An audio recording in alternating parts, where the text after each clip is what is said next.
ele veio com um propósito: salvar a humanidade, redimir a humanidade novamente a Deus.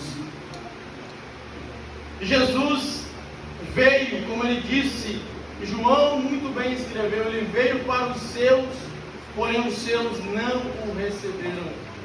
Jesus então voltou-se para aqueles que de fato o recebiam, aqueles que abriam o coração para ele, para que ele pudesse pregar e anunciar as boas novas do Evangelho. Jesus, no contexto de João, no capítulo de número 3, a Bíblia vai dizer que um certo homem chamado Nicodemos se aproxima de Jesus e quer falar com ele, e começa então a questionar Jesus algumas coisas, querendo saber mais do reino de Deus, e ele afirma: mestre, bem sabemos que tu és profeta vindo de Deus, porque ninguém pode fazer o que tu fazes se não for de Deus. Ele então começa a indagar Jesus, a querer conhecer o reino dos céus. Jesus diz para ele: necessário vos é nascer de novo. Mas o que de fato Jesus queria dizer para Nicodemos? Porque Nicodemos pergunta: como isso pode acontecer?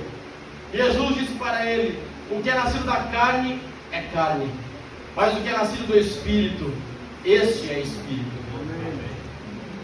E Nicodemos não entende, não compreende, e Jesus começa a explicar para ele, começa a trazer para ele a explicação, e com isso nós temos o versículo-chave, o âmago de toda a Bíblia, João 3,16, onde ele vai explicar todo o amor de Deus resumido em um só versículo. Porque Deus amou o mundo de tal maneira que deu o seu Filho unigênito para todo aquele que nele crê, não pereça, mas tenha a vida eterna. Jesus então fala para esse homem, dá dicas para esse homem de como tem que ser, despede ele. Então Jesus continua a sua caminhada, passa pelos discípulos de João que também o indagam, passa pelos fariseus que começam a persegui-lo e questioná-lo. Capítulo 4, Jesus então decide sair da Judéia e ir para a região da Galiléia, onde se encontrava Samaria. E o texto vai dizer, no versículo 4, que era necessário passar por Samaria. Ora, havia 3 caminhos para que Jesus pudesse chegar por lá, mas ele decidiu passar num corredor estreito, passar por lugares que muitos judeus não passavam, não visitavam. Por quê? Porque havia uma contenda muito grande, havia uma rixa muito grande de judeus e os samaritanos. E que rixa é essa? Quem já leu um pouquinho da história da reconstrução do segundo templo vai lembrar que Esdras e Neemias foram levantados por Deus juntamente com Zorobabel para levantar novamente os portões de Jerusalém, os muros de Jerusalém, e com isso também o templo. E Deus levantou o profeta Ageu, onde ele fala: a glória desta última casa será maior do que a primeira. Onde levanta também o profeta Zacarias, que também fala sobre o segundo templo, fala sobre para a motivação para o povo. E nisso ele começa a tratar e começa a fazer e levantar a cidade novamente. Porém, os samaritanos começam a querer deturbar, começam a dificultar esse projeto. E com isso eles levam uma carta para os reis que controlavam aquela região, dizendo: os judeus estão fazendo coisa errada, vão me pedir, vão embargar a obra. E o rei então manda embargar a obra fica muito tempo parada. E nisso eles criaram uma raiva, um ódio muito constante e muito profundo. Quando se fala da rixa, da briga, da inimizade de judeus e samaritanos, não é algo passível. Não, quem estuda a história entende que um judeu, ele não suportava estar com um samaritano. Se ele pudesse passar de largo, ele passava. De tanta raiva, e também os samaritanos tinham um bloqueio com os judeus. E aqui o primeiro ponto mostra que Jesus está indo para Samaria, não apenas por ir, mas ele está indo porque é uma vocação, uma vontade de Deus, para que ele encontre alguém lá e revolucione a vida daquela pessoa. Hoje é um culto de missão. missão. E muitas vezes nós queremos fazer missão em todo o Brasil. Nós queremos fazer missão na África. Muito é falado sobre a África. Mas o Brasil é um país grande de 200 milhões de habitantes. É o maior país da América do Sul. E é impossível nós dizermos que nós não podemos fazer missão para o nosso vizinho. Às vezes queremos ir tão longe, mas tem alguém do outro lado da rua precisando de uma palavra da parte de Deus. Às vezes passa anos, você está 30, 10, 50 anos na igreja, não importa o tempo, mas até hoje o teu vizinho não sabe que tu é crente. Até hoje o teu vizinho não sabe que você serve a Deus. Às vezes ele escuta você escutando os louvores, vê você falando algo da parte de Deus, mas ele não entende, porque você não vai lá convidar. Jesus não. Jesus quebrou toda a barreira, todo o sistema religioso, e atravessou a Samaria para encontrar aquela mulher. Aleluia. E que isso nos mostra que nós precisamos quebrar as barreiras, nós precisamos quebrar os rudimentos, tudo aquilo que nos impede de alcançar as almas. Foi lido um louvor, foi cantado um louvor aqui no começo da harpa, de número 16, salvo engano, que vai dizer: posso eu, com as mãos vazias, com Jesus eu me encontrar? Quantas almas eu poderia ao Senhor apresentar? Glória a Deus. Mas irmão Ali, filho, eu não prego, eu não evangelizo, porque eu não sei subir no púlpito, eu não sei falar, eu não consigo cantar, não tenho talento de fazer essa obra desse jeito. Querido, a ordem de Jesus em Marcos 16:15 é: ide por todo mundo e pregai o evangelho a toda criatura. Não está dizendo assim, ó, pastores, obreiros, façam a obra. Não, ide é todo mundo, eram os discípulos e todos quantos o Senhor Jesus Cristo chamar. Amém. Talvez você diga: mas irmão Ali, eu não sirvo para isso, eu sou um crente de banco. Querido, então você está no lugar errado, porque a igreja foi chamada para ir resgatar almas e trazer para a igreja, alimentar Jesus Cristo, encher com o Espírito Santo e ir para fora de novo, trazer mais almas. Esse é o maior intuito da igreja. A igreja não foi constituída para nós ficarmos parados, não. Ela foi constituída para nós ganharmos almas para o reino de Jesus, capacitar, encher, renovar e ganhar mais almas para o reino. Querem uma prova disso? Atos dos Apóstolos, capítulo de número 1, verso número 8. Ficai, pois, em Jerusalém. Para quê? Para que do alto sejais revestidos de poder. E depois, pregai em Jerusalém, Judeia, Samaria, até os confins da terra. Aí eu não entendo, irmão Charles, como pode, numa geração de hoje, que dizem: eu quero viver um verdadeiro avivamento espiritual. Pastor, com todo respeito, eu não entendo que espírito é esse que enche esse povo e eles não ganham alma para Jesus, porque eu não consigo compreender que Espírito Santo é esse que te enche e você não tem amor pelas almas. Eu não consigo compreender, porque biblicamente não tem lógica. Em Atos dos Apóstolos 1, Jesus faz a promessa: vocês serão revestidos de poder. Atos 2, se cumpre a promessa, eles são revestidos de poder. Na primeira pregação de Pedro, 3.000 almas se convertem ao Evangelho. Olha só, se eu digo que eu sou cheio do Espírito, se eu garanteio, eu tenho dons, eu sou alguém, mas eu não ganho alma nenhuma, que fruto eu estou demonstrando diante de Deus? Hoje é um culto de missão, e a nossa maior missão é anunciar Jesus. Amém.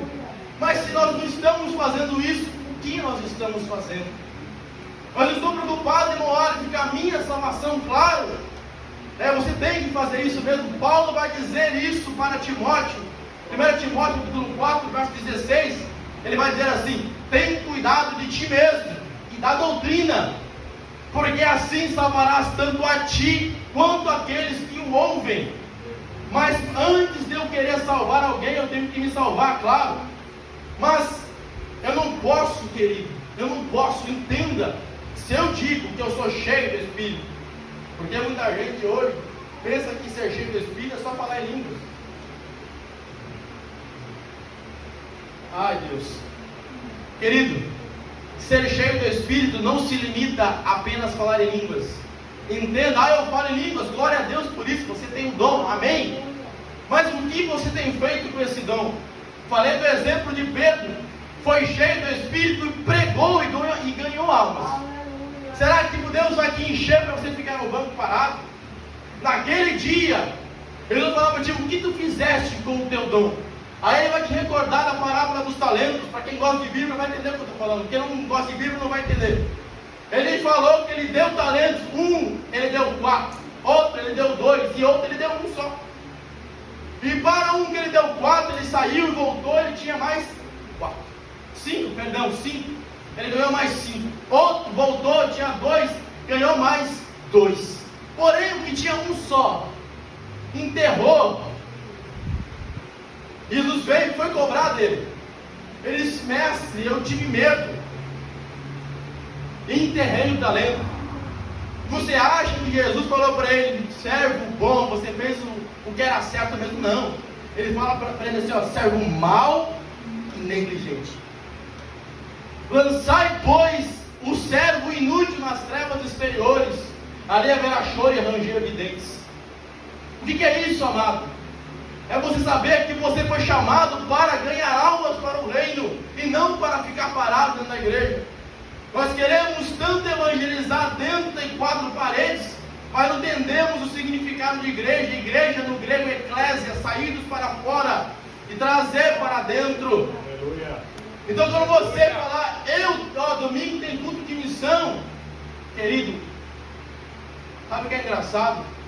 A gente consegue mandar tanta mensagem o dia inteiro para tanta gente, contar notícia de política, contar notícia de tanta coisa, às vezes tanto besterol o dia todo, ver tanta coisa na internet, mas não consegue falar assim, ó, querido, meu amigo, meu irmão, meu vizinho, fulano, beltrano, tem culto na minha igreja, você quer participar comigo? Ah, mas eu moro longe, eu vou te buscar. Eu tenho carro, eu vou te buscar. Eu te levo depois de novo. Vai lá, querido, fale para ele de Cristo, evangelize. E se ele disser que não, a tua parte você fez. Ele vai dizer lá em Zacarias, não é nem por força, nem por violência, mas é o meu Espírito. Amém. Não é pelo que tu fala para ele ou para ela, mas é o Espírito Santo que vai convencer. Então faça como Jesus, rompa barreiras e anuncie o Evangelho. Aleluia. Segundo ponto, Jesus começa então, aparece para essa mulher, cansado de uma viagem, de uma caminhada longa, manda os discípulos comprar comida. Ele para diante desse poço de Jacó. Aleluia, Jesus. E essa mulher, o texto vai dizer que ela vai buscar água. E o horário é o meio-dia. A hora sexta é meio-dia. Interessante é que as mulheres naquela época, naquela cultura, elas iam ou de manhã cedo, ou elas iam no final da tarde, não ao meio-dia. Isso mostrava algumas características dessa mulher. Ela tinha alguma dificuldade de amizade, porque as mulheres iam em grupo buscar água. Se ela foi sozinha, porque ela tinha alguma dificuldade de se relacionar com as pessoas. Isso mostra que Jesus também quer trabalhar nessa área na vida dela. Jesus então está ali sentado e ela chega para buscar água. Jesus vai lá e fala com ela. Quebra a barreira, quebra as tradições, não se importa com o que vão falar ou pensar, ele quer ganhar aquela alma. Ele fala para ela, mulher, dá-me de beber. E ela então fala para ele, é engraçado que ela fala assim para ele: como podes tu me pedir água para beber, eu sendo mulher samaritana, porque os judeus não se comunicam com os samaritanos. Mas interessante que você lê isso e você pensa que foi uma conversa, foi uma palavra calorosa, uma frase calorosa dela. Não. Eu disse antes do atrito grande que tinha entre as duas raças, vamos dizer assim. Ela falou bem assim, ó: como podes tu, sendo judeu, falar comigo, que sou mulher samaritana? Ela não falou para ele assim, ó: como podes tu? Não, como podes tu, com voz de acusação, falar comigo, que sou mulher samaritana? Porque os judeus não se comunicam com a gente. Vocês se consideram superiores a nós, porque vocês têm Jerusalém, e nós adoramos aqui. E Jesus vai lá e quebra as pernas dela, dizendo assim: se tu soubesse, mulher, quem fala contigo e quem te pedes água, tu me pedirias e eu te daria água viva. Mas a mulher, ela fala para Jesus: mas mestre, Senhor, tu não tens aonde pegar água, e o poço é fundo. E aqui entra duas questões. Primeira, havia duas formas de se captar água em Israel. Primeira, uma cisterna.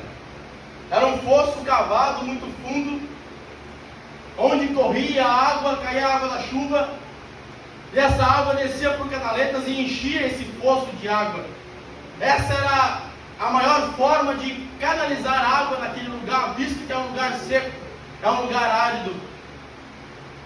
Jesus olha para essa situação, segundo as palavras que ela está falando, e vê que nela só há uma cisterna, ou seja, ela é totalmente dependente, ela é totalmente dependente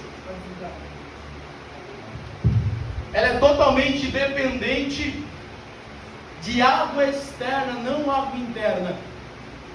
Eu falava para ela assim: mulher, se tu soubesse quem falas contigo, tu me pedirias água e eu te daria água que jorraria para a vida eterna. Aleluia. Às vezes, amado, nós pensamos ser tão dependentes que nós dizemos: eu não preciso de Deus. Uma coisinha chamada orgulho e soberba costuma rodear o ser humano, e ele começa a pensar: eu não preciso. Para que eu vou orar para isso? Para que eu vou pedir isso? Eu vou conquistar com as minhas próprias forças. Mas Jeremias 17, verso 17, salvo engano, vai dizer assim: maldito o homem que confia no homem, não é no outro, é no homem, faz da carne e da sua força. Ele confia tanto nele mesmo que ele fala: não preciso de Deus. Isso é um grande problema, isso levou muitos à queda. Nabucodonosor, Herodes, queriam se ensoberbecer. Nimrod, muitos outros queriam sempre se ensoberbecer, dizendo: eu não preciso, eu sou, eu posso, eu faço. Quando nós entendemos que somos totalmente dependentes de Deus, a nossa vida vai prosperar. Glória a Deus. Mas o que isso tem a ver com missão? Jesus começa a falar com essa mulher e entende que essa mulher, ela tem problemas que precisam ser tratados. Quais? Primeiro, ela precisa reconhecer que há um só Deus e um lugar certo para ser adorado. Ela pensava que era no Monte Gerizim. Jesus disse que era em Jerusalém. Mas ele também disse para ela: chegará um tempo, mulher, que os verdadeiros adoradores adorarão o Pai em espírito e em verdade. Aleluia. E é isso que nós precisamos entender. Eu não preciso estar dentro de quatro paredes para adorar a Deus. Hoje é o dia da Bíblia, é um assunto muito propenso de se falar. Tem gente, não sei aqui, espero que não haja isso aqui, que só lê a Bíblia no culto. No dia do culto, ele abre a Bíblia. No dia do culto, ele ensaia louvor. No dia do culto, ele abre e começa a folhear a Bíblia. Mas em casa não tem prazer. Em casa não se deleita na palavra do Senhor. Em casa não tem prazer na palavra de Deus. Aí eu vou te fazer uma pergunta: céu que tu quer morar, quem habita lá? Aleluia. Aí eu vou fazer outra pergunta. Se tu não tem prazer da palavra de Deus aqui para entender os mistérios de Deus, o que tu quer fazer no céu? Por quê, irmão? Porque o que está aqui é passageiro, querido. A palavra de Deus é uma bússola que nos leva para o céu.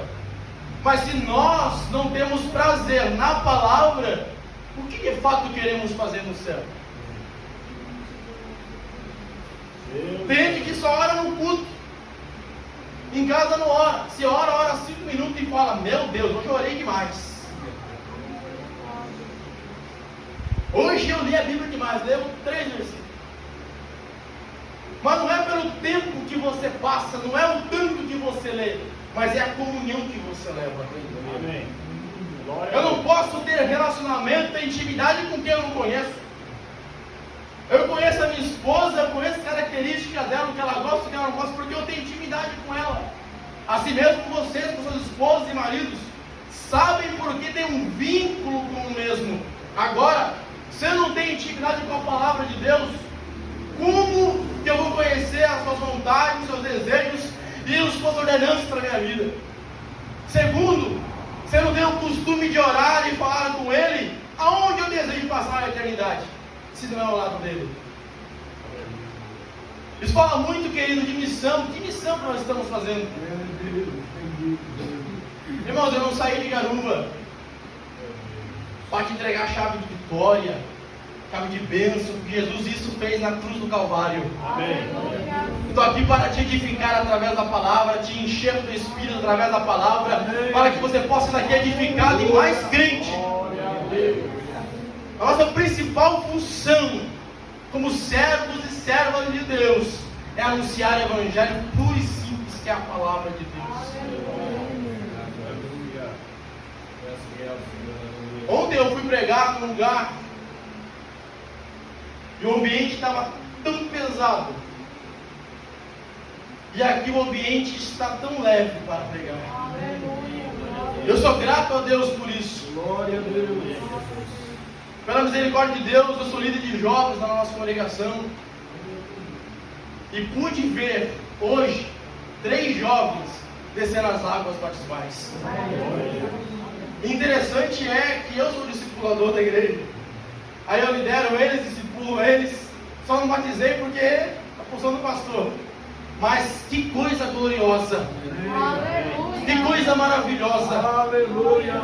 É você saber que você vai lá e faz como que Paulo disse à igreja de Corinto: eu plantei, Apolo regou, mas Deus deu o crescimento. A gente vai plantando, a gente vai regando, e outro vai regando e vai arando a terra, mas Deus vai dando crescimento. Isso, meus irmãos, é cumprir o ID de Jesus. Às vezes queremos fazer tanta coisa, cuidar daqueles que estão tão longe, mas não cuidamos daqueles que estão tão perto. Eu lembro-me quando eu aceitei a Cristo e vim para Cristo, quis logo trazer minha esposa, que veio prontamente comigo. E minha mãe não servia a Deus. E eu via ela, fumava há 32 anos, só me engano. E eu via ela sentada, fumando e se acabando naquele vício maldito.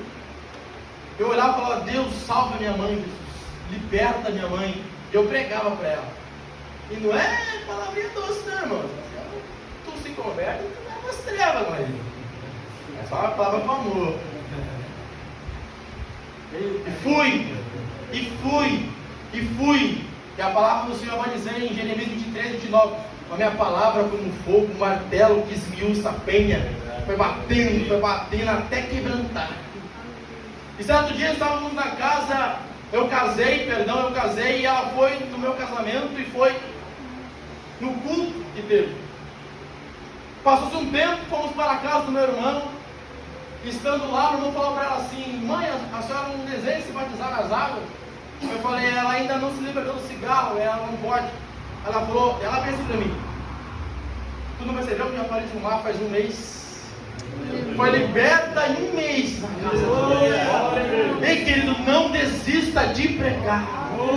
Não desista de evangelizar. Aí você acha, o meu filho está na droga, está na perdição, meu parente está perdido. Mas Jesus não desistiu dele. Jesus não desistiu dele. Jesus quer salvar ele, ele quer usar você, querido, para ser instrumento na casa dele. Não limite às pessoas o que você pode fazer. Às vezes pensamos, o outro pode fazer, mas tem coisas que você vai fazer. Tem um jovem lá na nossa congregação, eu falei para ele, tu tem o dom de evangelista e tu não sabe. Dom e ministério são coisas diferentes. Dom ministerial de evangelista é uma coisa, ministério de evangelista é outra. Eu falei para ele, meu querido, se coloca na brecha, pede para Deus graça, que Deus vai te dar graça. Rapaz, em 5 meses trouxe 5 jovens para a igreja. Eu dei para eles um ensino sobre os dons ministeriais e os dons espirituais lá na igreja. Eu falei para ele assim, ó, a função do evangelista, dom de evangelista, é trazer as almas para a igreja. E o que tem dom de mestre ensina e capacita. E o pastor admoesta as ovelhas e mantém o rebanho. E ele trouxe as 5 almas, estamos lá lapidando pela palavra, e eles estão sendo uma bênção para a glória de Deus. A maior alegria que nós temos, querido, é cuidar das almas, ajudar elas a ir para o céu. Às vezes nós temos tanta vergonha de falar para alguém de Cristo, temos tanta vergonha de falar de Cristo para alguém, que nós se detemos em assuntos paralelos que não vão agregar em nada. Jesus foi para lá com o único propósito: alcançar a vida daquela mulher. Voltando para a questão da cisterna, era um lugar que a água ficava parada, depois de um tempo ficava imprópria para uso, para tomar banho, para beber, ou seja, não servia para nada. Porém, Jesus disse para ela: mulher, a água que eu tenho é como um lençol freático, ela jorra para a vida eterna. A água que tu tem, a vida que tu leva é morte e parada, mas o que eu vou te dar é vida e vida com abundância. Talvez alguém olhe para ti, querido, e diga assim: meu Deus, eu queria ter a vida que o irmão Charles tem, está sempre alegre. Mas alguém olha para ti e fala assim: como esse irmão pode? Tanta luta, tanto problema, os filhos assim, a família assim, o trabalho assim, vida financeira tão precária, e como ele está sempre levantando a mão, dizendo glórias a Deus. Como ele pode estar firme com Deus no momento de tanta tribulação? É porque ele faz como o salmista: eleva meus olhos para os montes. De onde virá o meu socorro? Ele mesmo responde: vem do Senhor, que fez os céus e a terra. Quando a esperança está em Deus, querido, pode vir qualquer tribulação, pode o vento soprar contrário, nós estamos firmados em Cristo, que é a nossa esperança. Aleluia. Aleluia. Interessante também o que Jesus fala para essa mulher sobre a questão das fontes. A gente vai lembrar do livro do profeta Jeremias, no capítulo 2, verso de número 13, onde o próprio Deus testifica contra a casa de Israel, dizendo: porque o meu povo fez 2 maldades, a mim me deixaram manancial de águas vivas, e cavaram cisternas rotas, que não retém água. A Deus está falando para Israel: Israel, tu me abandonaste, eu que dou a vida, eu que restauro, eu que te abençoo, eu que te guardo, para viver os teus deleites e crer em ti mesmo. Muitas vezes, amados, a gente vem para a igreja para buscar uma bênção. Eu não sou contra, venha mesmo, aqui é o melhor lugar, a casa de Deus. Mas entenda que tipo de culto eu e você estamos dando para Deus. Tem gente que pensa que o culto começa aqui, nunca entendeu o que é culto. O culto começa lá na tua casa. O evangelista, como falou sobre isso, fala bíblica dominical, o culto começa de manhã quando você acorda, vem para a EBD, adora a Deus, aprende da palavra, tem um dia edificante, e a noite é só um complemento do que foi o teu dia. Agora, se o meu dia foi desprovido da presença, longe da vontade do Eterno, fazendo as vontades da carne, eu não posso esperar chegar no culto e ser uma bênção. Não vai ser. Eu estou trocando a fonte das águas vivas por água morta, algo morto que não vai agregar em nada na minha vida. Eu não estou dizendo que você não pode ter lazer, claro que pode, você tem uma vida.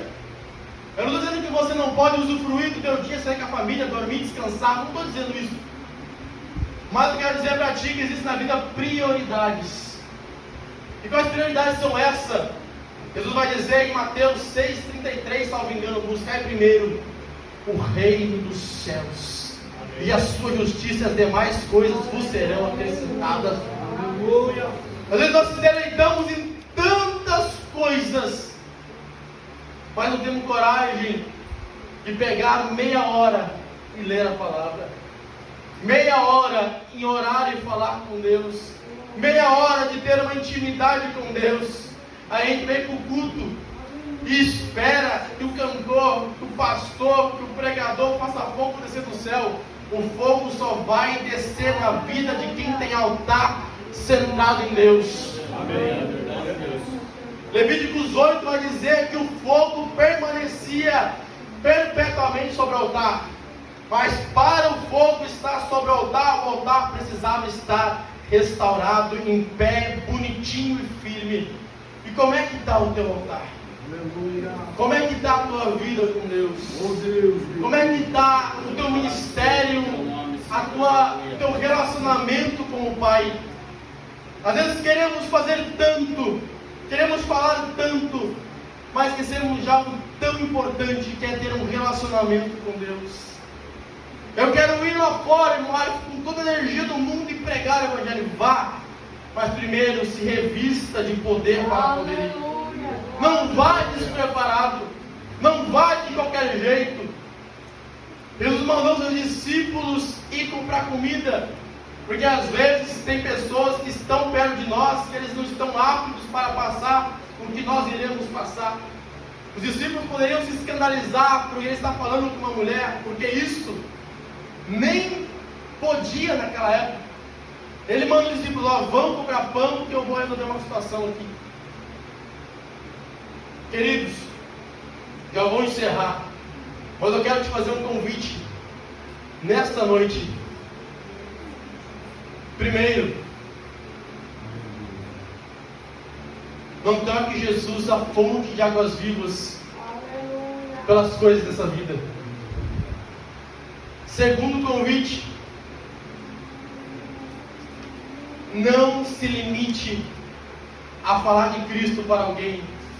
Não importa se ela ou ele vai gostar ou não, se vai receber ou não, se vai virar a cara para você ou não, não importa. Pregue o Evangelho. Ah, mas eu não sei pregar em púlpito, em igreja, não importa. Pregue na rua, pregue no celular, pregue na internet, fale de Cristo. Terceiro convite: seja instrumento de Deus na face dessa terra. Aleluia. Não deixe que o Espírito Santo se apague dentro de você. Não deixe chegar naquele dia onde muitos darão desculpas, onde muitos dirão: mas Senhor, eu não tive a oportunidade de falar de Ti. Se você nunca leu Apocalipse, leia Apocalipse 20, pelo menos esse capítulo, que abrirão-se os livros, o livro das obras, e abrirá também outro livro, que é o livro da vida. O livro da vida irá para salvar você, o livro das obras irá condenar aqueles que não fizeram nada para Cristo ou tiveram uma vida promíscua. Aleluia. Que tipo de relacionamento, que tipo de evangelho estamos vivendo? Aleluia. Eu quero que pudesse colocar de pé com a permissão do pastor. Eu queria orar pela igreja. Eu sei que tem culto de ceia, então eu não quero me estender. Amado, o convite que eu faço para você nesta noite: você quiser vir até a frente, eu quero orar pela tua vida. Aleluia, Jesus. Quero orar para que Deus possa